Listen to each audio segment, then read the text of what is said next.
deliver the following remarks in my national capacity.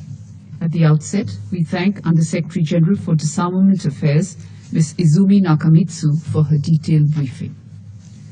The trajectory of the Ukraine conflict is a matter of profound concern for the entire international community. We believe that internationally agreed principles and regimes should be respected and upheld by all countries. This Council would recall that since the commencement of the conflict in Ukraine, India has been consistently calling for an immediate cessation of hostilities and for an end to violence. We have emphasized that dialogue and diplomacy are the only way forward.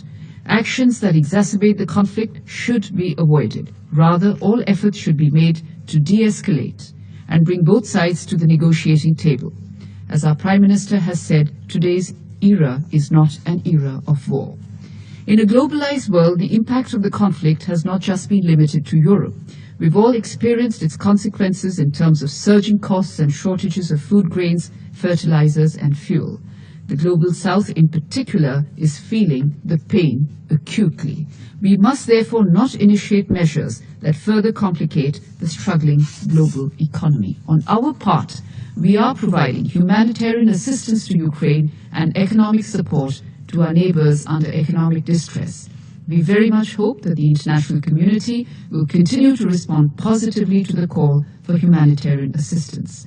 India has dispatched 12 consignments of humanitarian aid to Ukraine so far, and we stand ready to do more. India's approach will be to promote dialogue and diplomacy with an overarching aim to end the ongoing conflicts and work with other partners to mitigate emerging economic challenges, particularly to the developing countries. Colleagues, it is in our collective interest to work constructively, both inside the United Nations and outside, towards seeking an early resolution to this conflict. In conclusion, I reiterate that the global order is anchored in the principles of the UN Charter, international law, and respect for the sovereignty and territory